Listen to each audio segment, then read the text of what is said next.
Hey, what's up everyone? I'm going to show you how to make this rig. It's very practical and comfortable. If you use HPA, you can fit up to a 90 cubic inch tank in the back. There's molle all over it if you want to add a bunch of attachments. Throw it on real quick here. My favorite part about this thing is it's very maneuverable.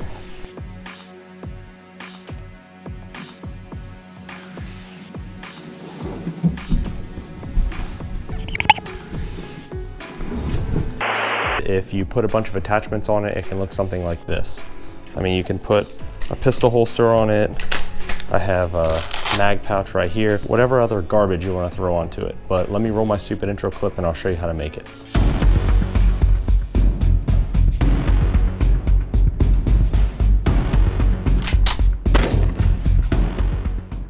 Okay, let's get started with what you need. Everything I'm about to mention can be found in the description.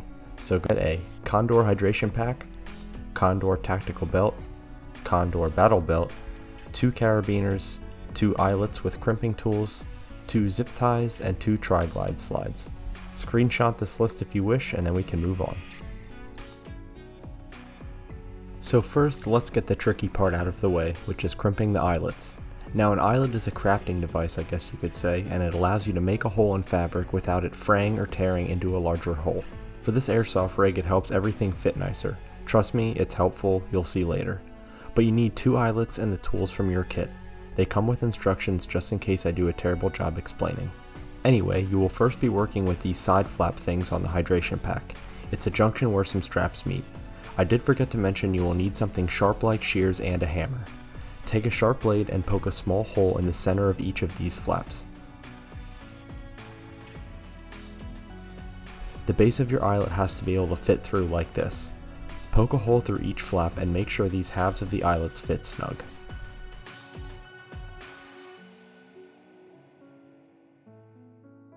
For this next part, you'll need your hammer and a hard surface that you can hammer against. I went out to my parking lot and used the ground. Now take the eyelet base and put it through the hole, then take the punch base and put it through from the back.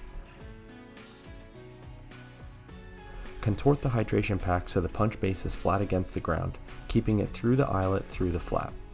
Take the top half of the eyelet and put it over the other eyelet edge protruding through the flap. Then you take the special punch and give her a few good whacks to crimp the eyelet in place.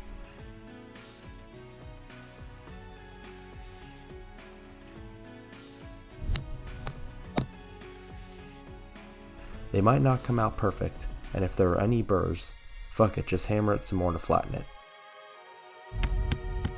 But crimp the eyelets on both of those flaps and we can move on.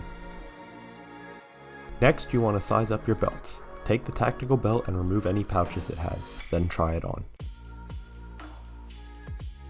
You want it to fit loosely because it will tighten up with the battle belt. Adjustment is pretty self-explanatory. Slide the loops down, undo the velcro, and move the buckle. Once it's around your waist with a little slack, throw it in the battle belt.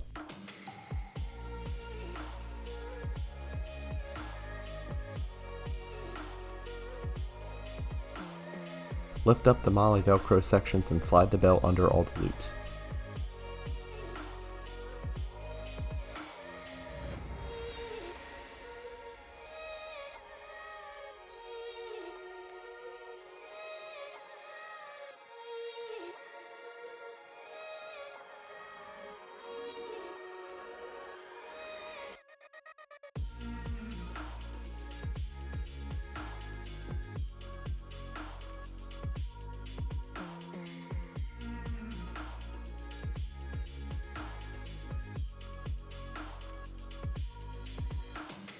Give it another test fit.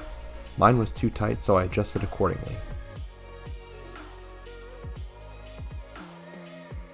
Once your battle belt contraption fits comfortably, grab the hydration pack. Lay everything out like this so we can tuck some unneeded straps. The Condor hydration pack has a waist strap with small buckles. Since we are adding the battle belt, you can tuck the pre-existing waist straps inside of it. Just flip up the panels again and route the waist straps under all the loops. Tuck both sides, make it look nice and neat, then grab your 2 carabiners.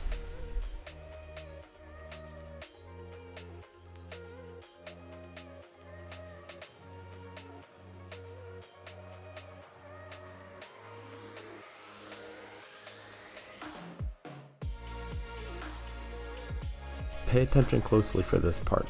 You are using the carabiners as a main connection point between the hydration pack and the battle belt. On the lower hydration flaps, where you crimp the eyelets, there are loops that you can fit each carabiner through. Then, on the battle belt rear molle section, the carabiners will also line up with a molle loop. Clip the carabiners through each flap loop and molle loop. It's a tight fit, but clip to one, and then pull and roll it until you can clip it to the other loop. Get the two carabiners clipped on each side and then flip the entire contraption over.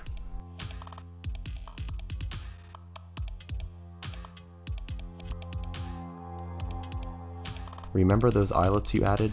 Take your zip ties and route them through the eyelets and these battle belt loops. Pull them tight and that's that. This helps the rig fit nicer and makes it less flimsy.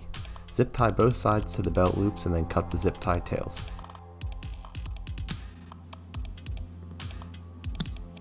Okay, so you're almost done. This last part I'm just going to talk directly to the camera because it's easier to show you as I do it. But the other pieces that you put on, like the eyelets with the zip ties and the carabiners, it helps the rig not be super flimsy. And if you don't do that stuff, it'll just be a shit show. So put your rig on real quick.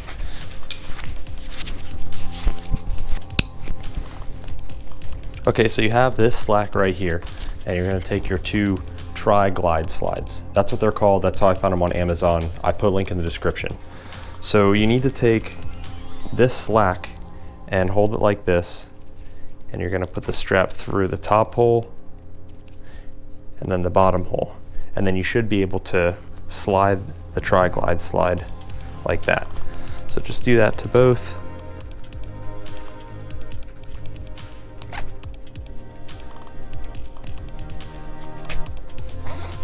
Okay, so now there are these plastic loops here on the battle belt. Just put it through it which way you want. And then you're going to put the strap back through the tri-glide slide. Depending on the size you get, it might be a little tight, but there you go, that's it. And then you can adjust how tight this is, and it just holds the rig together, makes it so much better. Then you can tuck the slack through the loop like that. Then we'll do this side.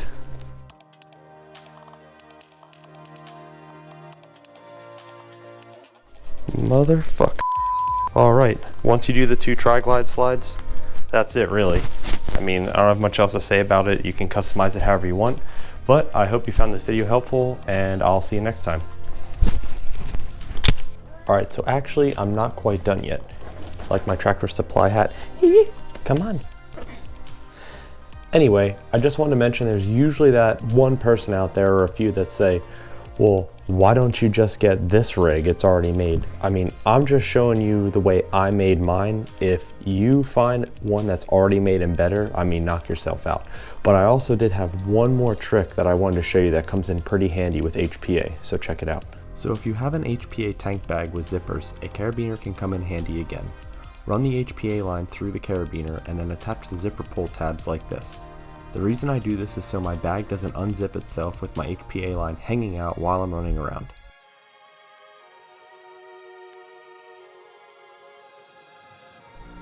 But that's it. That's the last thing I wanted to mention about this rig. Be sure to check out some of my other videos and I'll see you around.